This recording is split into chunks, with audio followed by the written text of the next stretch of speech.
Denver 7 On Demand is brought to you by Ferguson and BAC Appliance Center, the best in bath, kitchen, and lighting for your home. I'm Ann Trujillo with the latest from Denver 7. There is nothing better than dinner and drinks on the back patio on these hot summer nights, but beware. Denver 7's Russell Haythorne with a scary reminder that leaving your patio door unlocked all night can leave you vulnerable to thieves. Yeah, here's how the thieves are breaking in, at least in these Stapleton incidents. First, they're going through unlocked gates and through people's backyards and right up to sliding glass doors or other patio doors. And if those are unlocked, payday. My husband came downstairs to go to work, noticed our sliding glass door was open, and then he went to go get in his car to go to work. For Arwen Johnson and her husband, and it wasn't there. It's been a rough week. Their sense of security shattered. At this moment, yeah. Adding insult to injury, they had a family member staying with them that night too. Realized we were also missing our family member's car and car keys and both of our purses. Denver police say these are crimes of opportunity. Thieves looking for the path of least resistance. Unlocked cars, unlocked patio doors, and garages left wide open.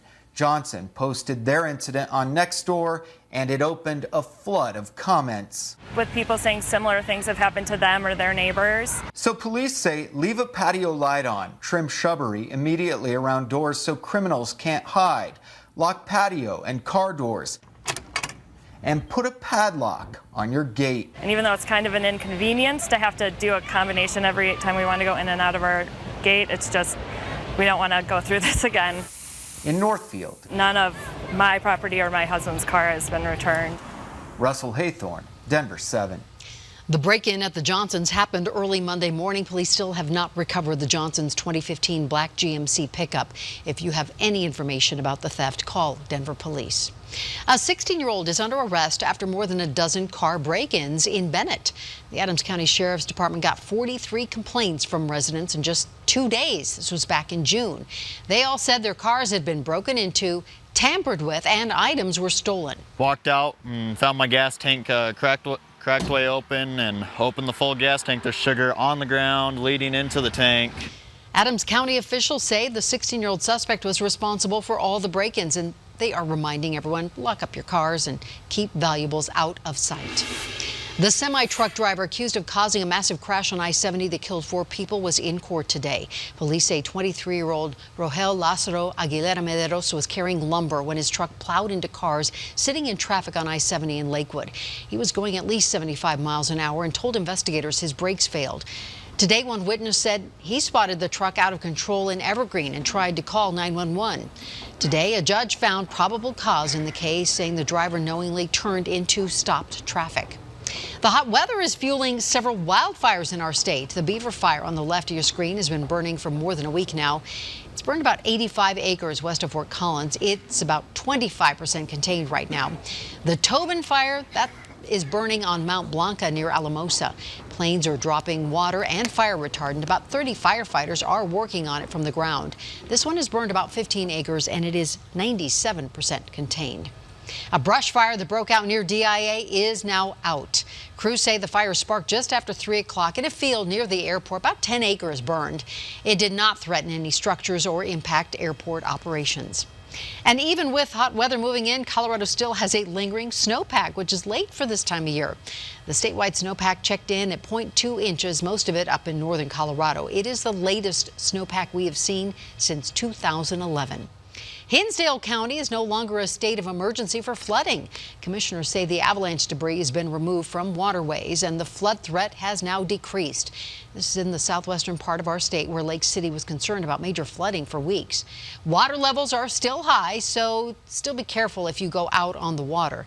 Commissioners will meet next week to talk about removing sandbags. The controversial Goose culling program is coming to an end across Colorado.